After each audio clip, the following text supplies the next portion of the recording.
मध्यकालीन भारतीय इतिहास। देखो, मध्यकालीन भारतीय इतिहास के अंदर अगर हम बात करें तो सबसे पहले हम जो पढ़ेंगे इसके अंदर वो पढ़ते होते हैं अरबों का आक्रमण। किसका आक्रमण हुआ था सबसे पहले भारत पे? अरबों का आक्रमण। तो आप हेडिंग डालो सभी, अरबों का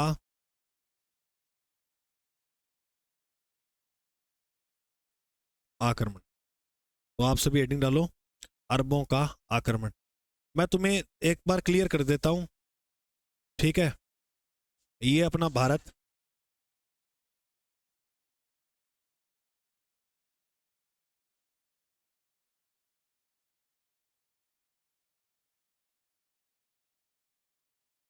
ये अपना भारत। तो देखो,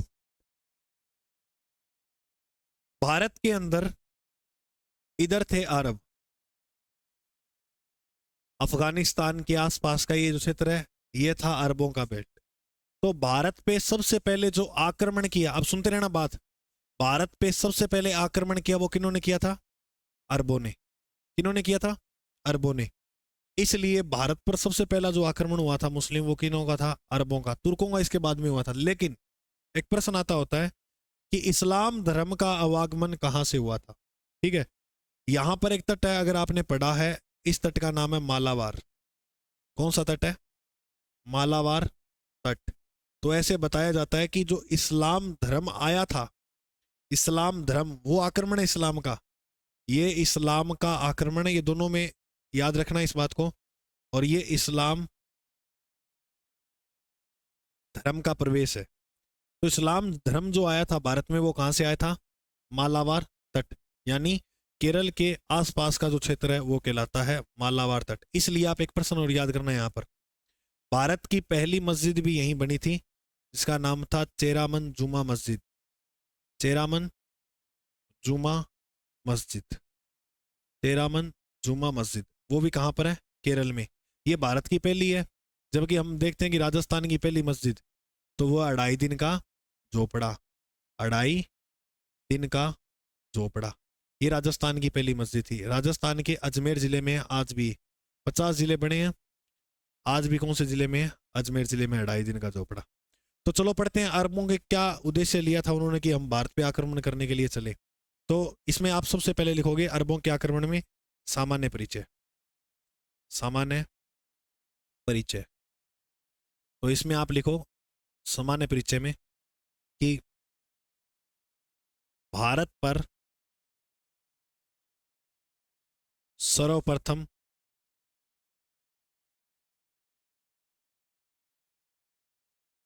आक्रमण किसने किया था? अरबों ने। तो भारत पर जो सबसे पहले आक्रमण हुआ था वो अरबों को हुआ था, ठीक है? लेकिन एक प्रश्न और पूछते हैं, भारत में आने वाली पहली विदेशी जाति, आने वाली पहली विदेशी जाति, तो भारत में आने वाली जो पहली विदेशी जाति थी वो थी आर्य। ठीक है, ये तो थी विदेशी जाति भारत में आने वाली पहली। लेकिन अगर प्रश्न पूछे भारत में पहला आक्रमण जो हुआ था, अब वो किन को हुआ था? अरबों का आक्रमण। मैडम ये बंद कर दो। ठीक है, भारत में जो पहला आक्रमण हुआ था वो किन का हुआ था? अरबों का। अब इसमें जो आपको बात आगे याद रखनी है वो रखनी है, इस्लाम जो भारत पे आक्रमण करता है, ठीक है, वो किस प्रकार होता है? जैसे ये अपना भारत, थोड़ा लोकेट करते हुए चलेंगे तो आसानी से समझ में आएगी चीजें। और यहां पर एक देश है, देश का नाम आपने सुना ही हुआ है, श्रीलंका। ठीक है, यहां पर अपने एक क्षेत्र है जिसका नाम है सिंध। और ऐसे बताया जाता है कि जो सिंध क्षेत्र था वो व्यापार की दृष्टि से बहुत अच्छा क्षेत्र था।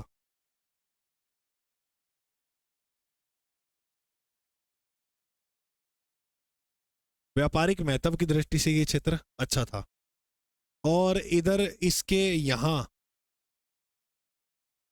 यहाँ पर एक बंदरगाह था, ठीक है, और इस बंदरगाह का नाम था देवल,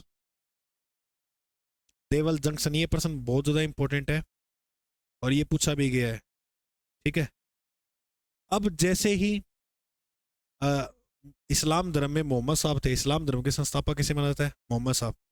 मोहम्मद साहब की जैसी मृत्यु होती है उस समय इस्लाम के अंदर एक सबसे बड़ा पद आता है जिसका नाम था खलीफा। उस समय जो खलीफा था उस खलीफा का नाम था वालिद। गुरु जी खलीफा क्या होता है? खलीफा मैंने बता दिया ना, आप ऐसे समझो कि मोहम्मद साहब के बाद जो उत्तराधिकारी हुए थे सबसे बड़ा पद होता था वो खलीफा का होता था, ठीक है। तो वो खलीफा कौन था? वालिद। और ये जो यहाँ क्षेत्र है इराक वाला, ठीक है, तो वहां एक व्यक्ति इराक का गवर्नर था, इराक का गवर्नर, और उस इराक के गवर्नर का जो नाम था वो था अल हजाज।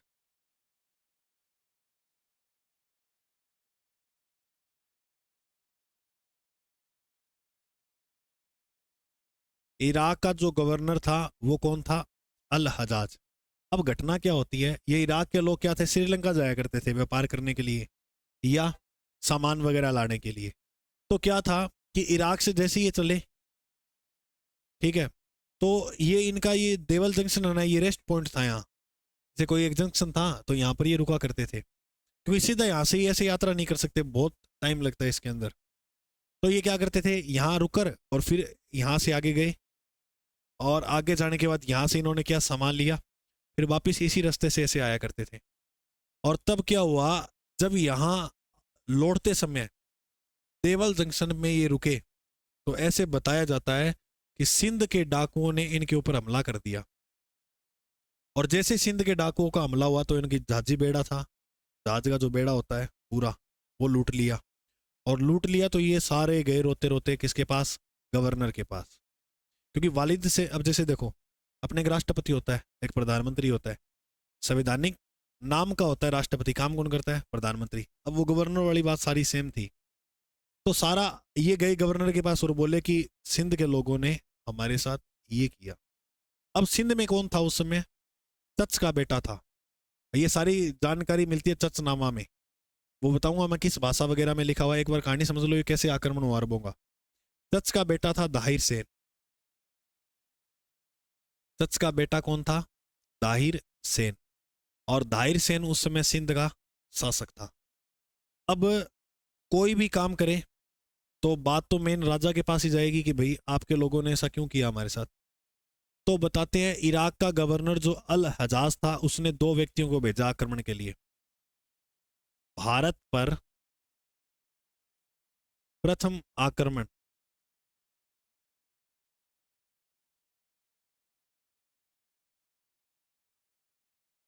उबेदुल्ला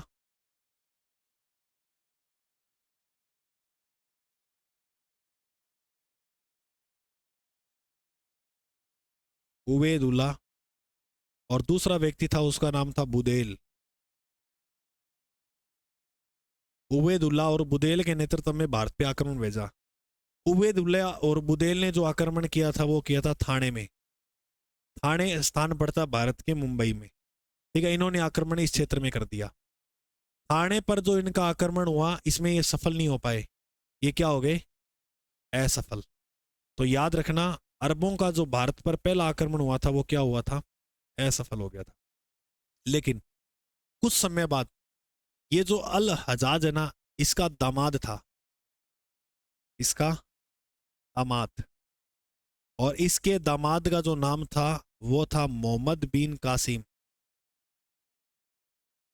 मोहम्मद बिन कासिम, इसके दामाद का नाम था मोहम्मद बिन कासिम।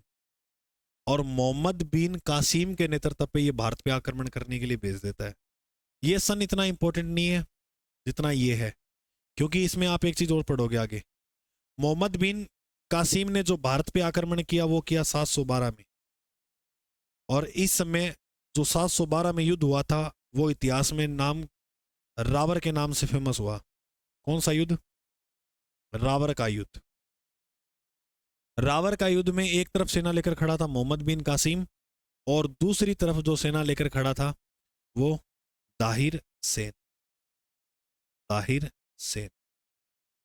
तो अगर आपसे प्रश्न पूछे ना कि भारत पे पहला आक्रमण अरबों का हुआ, ठीक है, ये तो समझ गए कि इस्लाम का पहला आक्रमण हुआ अरबों ने, किस व्यक्ति ने किया, तो उसमें नाम किसका आता है? मोहम्मद बिन कासिम का। और मोहम्मद बिन कासिम जो है इस आक्रमण के अंदर सफल होते हैं, इनकी इस आक्रमण में जीत हो जाती है। अब यहां क्या घटना हुई थी वो देखो। ताहिर सेन की पत्नी, ताहिर सेन की पत्नी जिसका नाम था रानी बाई, रानी बाई ने जोहर किया। अब मैंने आपको एक बात बताई हुई है कि जब कोई स्त्री जोहर करे और पुरुष वीर लड़ता हुआ वीर गति को प्राप्त हो जाए तो वो कहलाता है केसरिया कर लिया उन्होंने, है ना। तो जिस युद्ध के अंदर केसरिया भी हो और जोहर भी हो तो वो होता है साका। 712 के अंदर ये हुआ था भारत का पहला साका, भारत का प्रथम साका। भारत का जो पहला साका हुआ था वो 712 में हुआ था। वो युद्ध था रावर का युद्ध। रावर का युद्ध में दाहिर सेन की पत्नी रानीबाई ने जोर किया और मोहम्मद बिन कासिम ने क्या किया था? आक्रमण। ठीक है। उसके बाद याद रखना है कि दाहिर सेन की दो बेटियां थी, इनकी पुत्री दो थी। एक का नाम था सूर्या देवी, सूर्या देवी, और एक का नाम था परमला।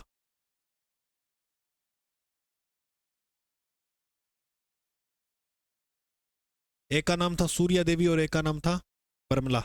सूर्या देवी और परमला को क्या किया? मोहम्मद बिन कासिम ने कैद कर लिया, और कैद कर कर ये तो खुश हुआ कि मैं किसको दूंगा? अल हजाज को दूंगा, यानी इराक का जो गवर्नर था ना उसके सामने पेश करूंगा तो वो खुश होगा कि मेरे लिए आप ये चीज ये लेकर आए हो। इन दोनों ने प्लानिंग कर ली, रास्ते में प्लानिंग ये कर ली कि अपने जो है वो दाहिर सेन को मरवाना है कैसे ना कैसे करके। तो इन्होंने प्लानिंग क्या की कि अपने झूठा आरोप लगाते हैं कि दाहिर सेन ने हमारे साथ रास्ते में ये कुछ किया। तो जब सूर्या देवी और परमला को इराक के गवर्नर अल हजाज के समक्ष पेश किया जाता है तो इन्होंने कहा, वो इसको छूने लगा तो बोला आप क्यों छू रहे हो, हम ऐसुद हो गए हैं। कैसे? मोहम्मद बिन कासिम ने रास्ते में हमारे साथ ये किया। अब ये झूठा आरोप लगा दिया, और ये आरोप लगाते ही बताया जाता है कि इराक के गवर्नर ने अल हजाज जो था उसने मोहम्मद बिन कासिम को मृत्युदंड दे दिया। और मोहम्मद बिन कासिम जैसे ही मरा, इन्होंने खुद बात कह दी कि हमारी तो वो चाल थी, और ये बात कह दी तो उसको दुख हुआ, तो सूर्या देवी और परमला को भी इन्होंने मृत्युदंड दे दिया। ऐसे करके कंप्लीट होता है अपना अरब का आक्रमण। अब देखो क्या क्या चीजें आएंगी प्रश्न। इनका उद्देश्य क्या था भारत में आने का? एक चीजें आपको सारी ये याद रखनी है। दूसरी बात, क्या कारण रहे थे भारत में आने के इनके? दूसरी। तीसरी बात, अरबों का जो आक्रमण हो गया उसके बाद भारत में क्या क्या प्रभाव पड़े, तो वो। तो तीन चीजों में ये टॉपिक कंप्लीट है। तो अब आप ये लिख लो पहले इतना, फिर अपने आगे लिखते हैं।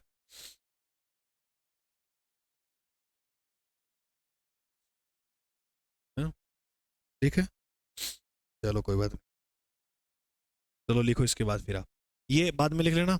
अब जो सामान्य शुरू से है वो लिखो बात इसमें, ठीक है।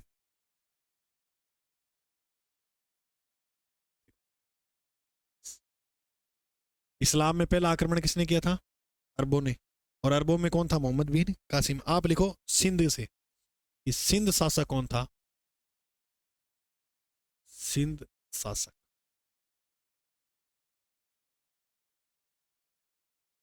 वो था दाहिर सेन।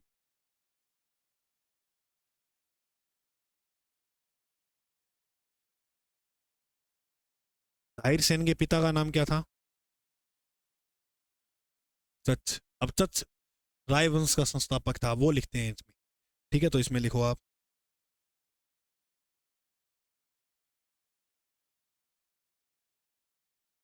नोट। चच रायवंश हुआ था एक यहाँ। तो चच कौन से वंश का था? रायवंश।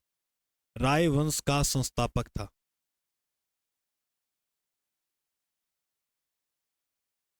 तच ने कौन से वंश की स्थापना की थी? राय वंश की। और एक व्यक्ति था, उसको हराकर ये राजा बना था। तच राय साहसी द्वितीय को परास्त करके राजा बना था।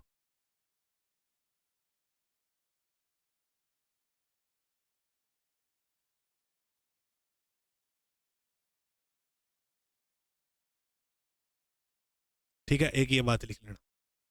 उसके बाद एक ग्रंथ है चचनामा। ठीक है,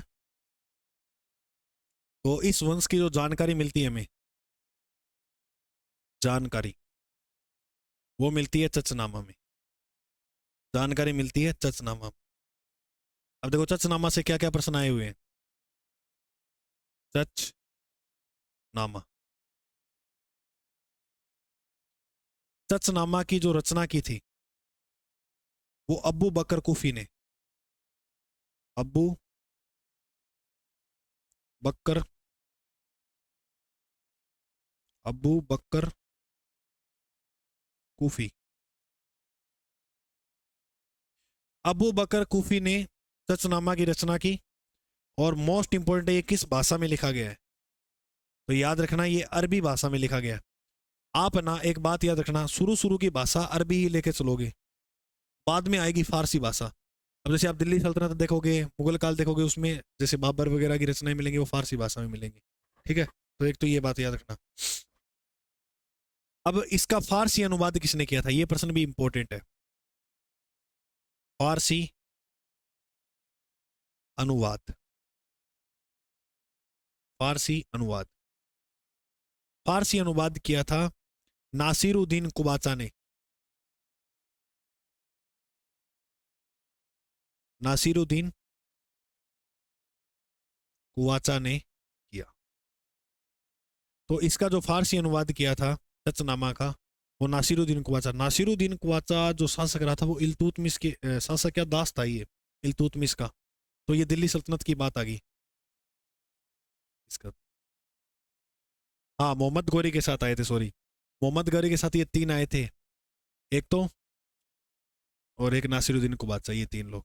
ठीक है, तो नासिरुद्दीन कुबाचा जो था वो इल्तुतमिश के साथ जो युद्ध करता है ना, तराइन वाला तीसरा युद्ध, उसमें भी ये था। ठीक है, इस इल्तुतमिश के समकालीन था, लेकिन आया गौरी के साथ था भारत में ही।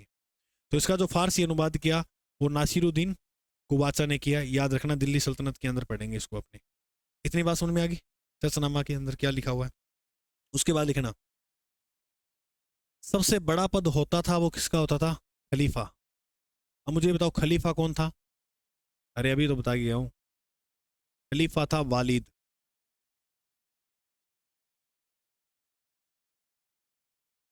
और जो इराक का गवर्नर था वो था अल हजाज।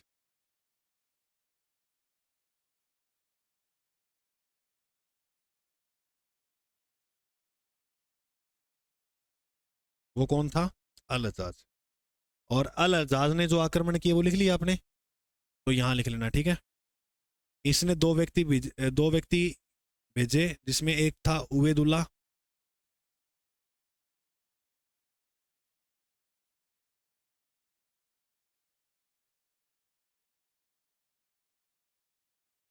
उबैदुल्ला और बुदेल।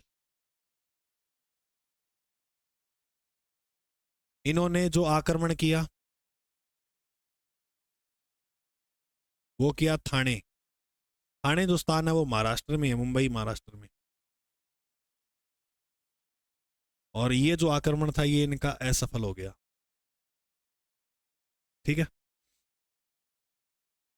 अब बात करते हैं कि इन्होंने जो आक्रमण किया ये असफल हुआ, इनका उद्देश्य क्या था आक्रमण करने का। फिर देखेंगे कि इनके कारण क्या थे। पहले उद्देश्य अलग होता है, कारण अलग होता है।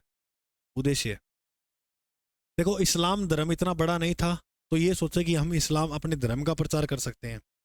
ठीक है, तो सबसे पहला जो कारण उद्देश्य था वो था धर्म प्रचार करना। धर्म प्रचार करना, एक तो ये माना जाता है उद्देश्य है इनका। ठीक है, दूसरे में आप लिखोगे धन प्राप्त करना। धन प्राप्त करना, ये दूसरा उद्देश्य था। और तीसरा ये बताते हैं कि ये जो धन लूटते थे उससे अपने साम्राज्य को मजबूत बनाते थे और साम्राज्य का विस्तार करते थे। तो साम्राज्य विस्तार का भी इनका एक उद्देश्य आता है। तो ये 3 इनके उद्देश्य थे। फिर रह गए इनके कारण, क्या क्या कारण थे आक्रमण के भारत पे। तो एक कारण जो आता है वो आता है सिंध की व्यापारिक महत्ता, यानी सिंध पे ही आक्रमण क्यों किया दूसरा इन्होंने। तो ऐसे बताया जाता है कि सिंध जो है वो व्यापार की दृष्टि से अच्छा क्षेत्र था। तो लिख लेना, सिंध की व्यापारिक महत्वाकांक्षा।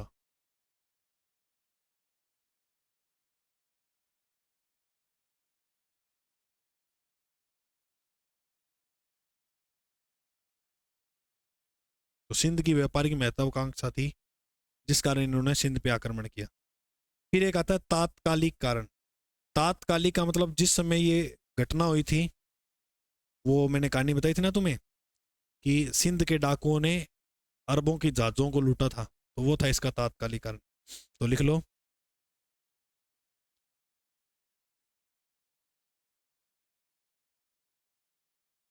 सिंध के डाकुओं ने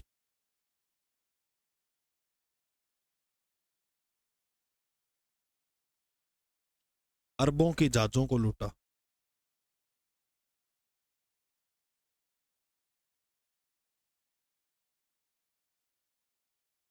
जाजी बेड़ा भी बोल सकते हो, ठीक है। इन्होंने क्या है, उनकी जहाज को लूट लिया था।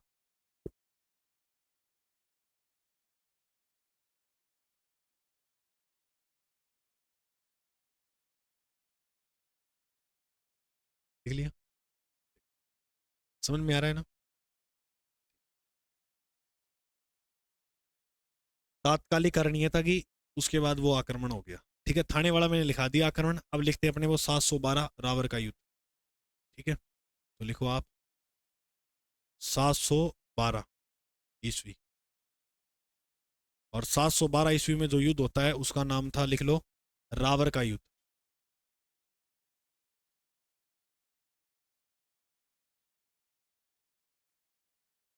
ठीक है, रावर का जो युद्ध है उसमें एक तरफ सेना लेकर खड़ा है मोहम्मद बिन कासिम, मोहम्मद बिन मोहम्मद कासिम लिख लो।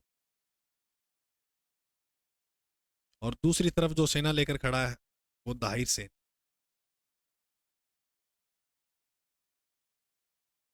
और दाहिर सेन की पत्नी का नाम क्या है, रानी बाई। Very good, Rani Bai. रानी बाई ने जोहर किया। रानी बाई ने क्या किया था, जोहर। इसको भारत का प्रथम साका भी बोलते हैं। 712 में हुआ था, याद रखना। ये लिख लो आप, भारत का प्रथम साका। ठीक है। मोहम्मद बिन कासिम ने क्या किया, ताहिर की पुत्री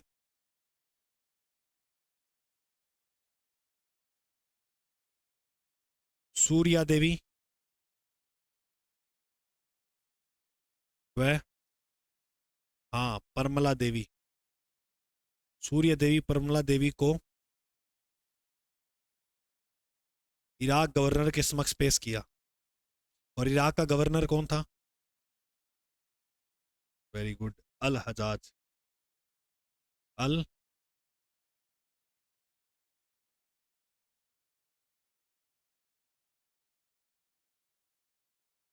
और सूर्या देवी और परमला देवी ने झूठा आरोप लगाया किसका, मोहम्मद बिन कासिम का। झूठा आरोप लगाया मोहम्मद कासिम पर, जिससे प्रभावित होकर अल हजाज जो था मोहम्मद बिन कासिम को क्या देता है, मृत्यु दंड दिया। तो मृत्यु दंड जो दिया था वो अल हजाज ने दिया था। ठीक है, ये बात याद रख। मोहम्मद बिन कासिम मर गया। बाद में इन दोनों की घटना ये पता लगती है कि सूर्या देवी और परमला ने झूठ बोला था। बाद में इनको भी मृत्यु दंड दे दिया। तो ये था मोटा मोटा भारत पे अरबों का आक्रमण। अब देखते हैं कि इनके प्रभाव क्या पड़े, अरबों के प्रभाव। ये आपके यहाँ से प्रश्न बताएगा, उद्देश्य क्या था, प्रभाव क्या थे। तुर्कों का भी यही प्रश्न बनता है। आक्रमण, अरबों के आक्रमण, अरबों के आक्रमण से प्रभाव क्या पड़ा भारत पे? तो लिखो, अरबों के आक्रमण से जो प्रभाव पड़ा था। भारत में सर्वप्रथम खजूर की खेती शुरू होगी, ये ऐसा पहली बार था खजूर की खेती का प्रारंभ हुआ।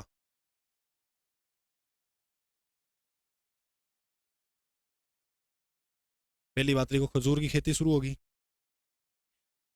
देखो हम पढ़ते हैं कि राजस्थान में ऊंट पालक या ऊंटों के पालनहार देवता कौन है? पाबू जी। तो अपने ऐसे पढ़ते हैं, पाबू जी जो ऊंट लेकर आए थे वो कहां से? सिंध से, ऐसे पढ़ते हैं ना। तो अब एक बात याद रखना, मोस्ट इंपोर्टेंट है, सबसे पहले ऊंट पालन जो शुरू हुआ था वो किस क्षेत्र में होता है? सिंध में, क्योंकि ऊंट भी कौन लेकर आए थे? अरब। जब आप देखोगे सऊदी अरब वगैरह जाओगे, वहाँ रेगिस्तान, और वहाँ आपको ऊंट वगैरह जो है वो वाइट वाइट शेख साहब होते हैं कपड़ों वाले, उनके पास ऊंट मिलेंगे। तो ऊंट भी आए थे वहां से, तो ऊंट पालन भी हमने वहीं से देखा है। और फिर उसके बाद यहाँ से राजस्थान, सिंध से राजस्थान पाबू जी लेकर गए थे। ठीक है। ये बात याद रखना। तीसरी बात इसमें लिख लेना, जजिया कर। ये तीन चीजों का प्रभाव पड़ा, ये तीन चीजों शुरू की किन्होंने? अरबों ने। क्या गुरु जी जजिया कर? हाँ। तो जजिया कर का जो सर्वप्रथम उल्लेख मिलता है वो मध्यकालीन में अरबों के आक्रमण से मिला था। जजिया कर क्या था? गैर मुसलमान से लिया जाने वाला धार्मिक कर था ये।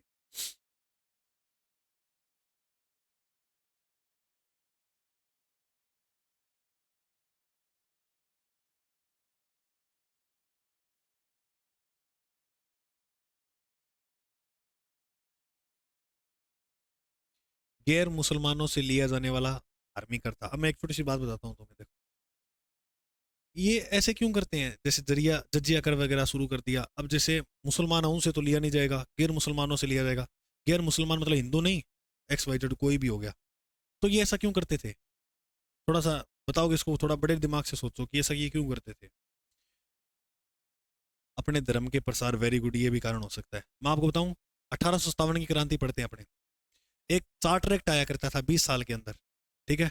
एक तो 1793 आया था चार्टर एक्ट, और फिर एक आया था 1813 के अंदर चार्टर एक्ट, ये 20 साल में आता था हर बार। तो 1813 वाला चार्टर एक्ट था ना, उसमें ईसाई लोग आए थे भारत के अंदर खूब मात्रा में। और ईसाई कमिश्नरियों ने क्या किया कि भारत के अंदर सोचा कि हम ईसाई धर्म का फैलाव करें। अब जैसे ये फैलाव कैसे करते हैं, प्रचार कैसे करते हैं? अब जैसे देखो, ऐसे करेंगे, अपने धर्म में तो सुविधाएं देंगे, और दूसरे धर्म पर मान लो टैक्स वगैरह लगाना शुरू कर देंगे, जिससे वो वहां से लोग तंग होकर इधर आ जाएं। गरीब लोग होंगे वो बेचारे क्या करेंगे?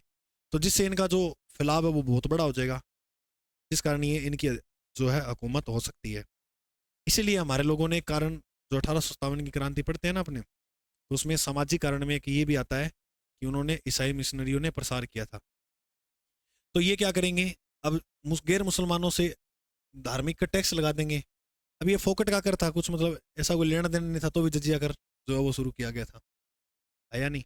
तो ये इसीलिए किया जाता है कि अपने धर्म की ओर ज्यादा लोगों को अपनी ओर खींचा जा सके। तो याद रखना तीन बातें, खजूर की खेती शुरू हुई, ऊंट पालन, और जजिया कर। ठीक है। ये तीन चीजें जो है वो आपको याद रखनी। इतना लिख लिया आपने? उसके बाद लिखो, इन्होंने, अरबों ने कौन से सिक्के चलाए थे? तो लिखो, सिक्के चलाए। अरबों ने जो सिक्के चलाए थे वो दिरहम नामक सिक्के चलाए।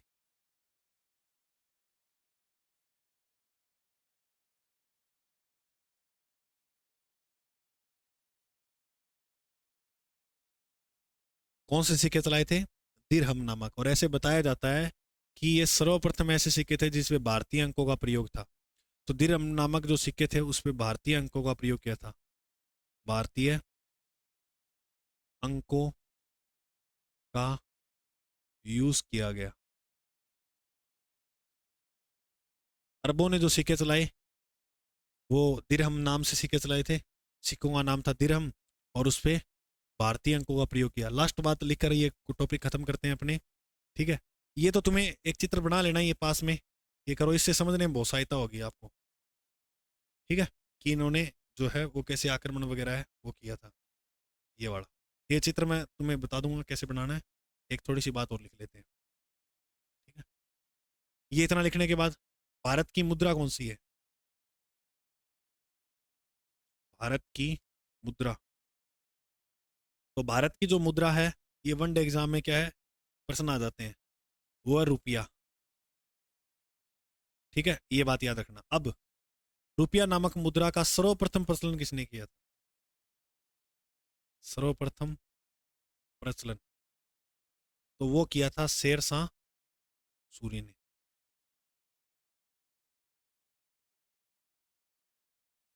सूरी वंश हुआ था एक, ठीक है, अपने मुगल काल पढ़ेंगे ना, उसके अंदर देखेंगे इसको। तो सूरी वंश, शेरशाह सूरी शासक था, सर्वप्रथम प्रचलन इसने किया, और भारत की मुद्रा तब से रुपया नामक ही है। उसके बाद राजाओं ने अलग अलग चलाई थी, लेकिन रुपया नामक ही मुद्रा रही है। और रुपया नामक मुद्रा जो जारी करता है वो कौन करता है? आरबीआई। आरबीआई की स्थापना बता दो बस। अपने भारत शासन एक सबसे बड़ा अधिनियम हुआ था 1935 का, उसके तहत की गई थी 1 अप्रैल 1935 में। ठीक है, लिख लो।